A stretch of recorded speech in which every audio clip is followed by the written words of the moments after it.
Joining us now on the line is James Rosen from the Fox News Channel, all-around good guy and a friend of this program. Good morning to you, James. Great to be back with you, and great to have you back on when I'm on for once now. Yeah, because the other day when you were on, I wasn't feeling so good. Okay. Hey, listen, I got to ask you, I saw the news yesterday that the Attorney General of these United States is resigning, and I immediately said, I wonder what my friend James thinks about that, because, I think you probably have more than a passing interest in the activities of one Attorney General, given some of the things that have happened in your career. Presumably you're referring to the fact that I am the individual who has written and published the last major biography of an Attorney General of the United States. No, that really wasn't what I was thinking about. Yeah, while we're there, I did publish, I spent a long part of my adult lifetime working on a book about Watergate and the Attorney General under Richard Nixon, John Mitchell, and I did see in yesterday's reporting a lot of unflattering references to John Mitchell, saying that the incumbent Attorney General was the worst since Mitchell, the most politicized since Mitchell, and I would just say that John Mitchell was a very good Attorney General. As regards the incumbent, as you know, I think propriety forbids me from saying too much. I would say 6 years is a long time to spend in the job. I think that all modern attorneys general are real lightning rods for controversy, dating back to at least to John Mitchell, if not to Robert Kennedy. Beyond that, I don't think there's much I'd like to say at this point. All right, fair enough. All right. So, you spent a lot of time down there at that Foggy Bottom place, down at the State Department, trying to make sense of what it is they're doing. And Foggy indeed. Yeah. and I notice of late that they have taken to social media in an interesting way that perhaps we've not seen before. They're using social media to sort of make the case to those who might be interested in following the ways of ISIS or following the ways of the Khorasan group, and suggesting it's not a good idea. And in part of that, they sent out pictures the other day of some of the dead jihadis, and they've come under some criticism for it. Your thoughts? Yeah, the pictures are pixelated so that you can't actually see the faces, but you get the idea. I think the name of this Twitter feed, which, as you mentioned, is affiliated with the State Department, is "Think Again, Turn Away." Yeah. The idea being it's part of, in the broad literal sense of the term, with no pejorative attached to it, it's propaganda aimed at persuading impressionable Muslims in the relevant theaters to think twice about joining jihad. And what I think you rightly point out is that this represents something of a marked change, at least for the Obama administration, because after the killing of Osama bin Laden, there was quite a clamor, not only in this country but around the world, for the photographic evidence of his death and the kind of propagandistic value that would bring.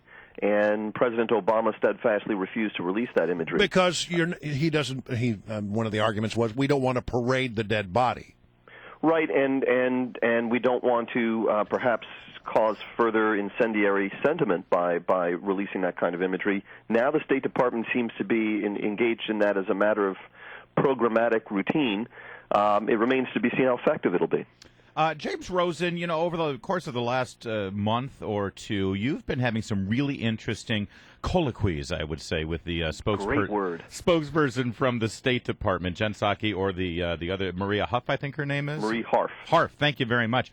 And in fact, some of those exchanges actually inspired the State Department to kind of lash out at you, your network, Bill O'Reilly, suggesting that there may be some sexism over there from Bill O'Reilly. A lot of it boiled down to an exchange that you had with them over their reluctance to use the word war and say they're at war, when you said, well, listen, these ISIS actions are being done under the guise of the War Powers Act, so why can't you say you're at war? Now we see the administration and the State Department reluctantly using that word. Do you feel a little vindicated? I think that recent events, Larry, have so thoroughly vindicated my performance over at the State Department that propriety compels us to linger over them just a bit. I think you're right. We'll go right ahead. Let's dwell, shall we? Well, I spent several days trying to ask Jen Psaki, the State Department spokesperson, if we are indeed at war with ISIS. And her responses fell along the lines of, I don't see the need to put new labels on it. When President Obama held a news conference, this was before he gave his primetime address on ISIS, he was in Estonia, and in the course of literally almost of one breath, he said that our mission vis-a-vis ISIS was to degrade and destroy them, to roll them back, to shrink its sphere of influence until it's a manageable problem. And when I raised the inconsistencies there with Ms. Psaki, she accused me of playing word games and trying to twist the president's words. Oh, a spokesperson accusing you of word games. A few days of that, we saw Secretary of State Kerry himself zestfully chiming in with the White House and the Pentagon in acknowledging that, yes, we're at war with ISIS in the same way we were at war with Al-Qaeda. Yeah. Now, I want to make it clear, I know, I like, and I respect both Jen Psaki and Marie Harf, but I think that it wasn't really me who was playing word games. I think the adjustment in language by the Obama administration reflected their own recognition that their own semantics were proving politically problematic for them and needed to be abandoned. Yeah, and I know it seems like, I know a lot of critics, those humorless dweebs over there at Media Matters, they try to parse this up and say, well, it's much ado about nothing. But the words that we choose to use, especially from spokespeople speaking on behalf of we the people and our government, it's critically important when you're trying to build an international coalition. We're either engaged in a war and a very important battle, or we're not. So I think it was a great line of questioning, and I think you're right. Thank you, Larry. You're right to dwell on it. Thank you for doing the hard work. Doesn't endear me over there necessarily, but well, have there been some repercussions? Well, I've still got all my arms and legs, if that's what you're asking. All right. Hey, listen, and I hate to do this to you because we only have exactly a minute left. But I noticed we were just talking a moment ago about the fact that the Beatles, and I know you're a huge Beatles fan. You're putting Rosen on the clock on the Beatles? That's why I gave him a warning. We don't have a lot of time. Beatles are putting out some new albums, and they're on vinyl, and they're mono. And the Beatles people are just going crazy about this stuff. See, he tells me we have a minute left, and then his question takes 36 seconds. Listen, these are not new albums. These are the same albums, the classic canon of albums, but they've been remastered and re-released in mono as the Beatles originally intended them to be released, and on vinyl. From my blood, it's a bit pricey if there's no new material, no outtakes or anything like that, and so I don't even have a turntable at this point. I am a Beatles freak. I collect everything I can get my hands on, like home demos, studio recordings, outtakes, all of that.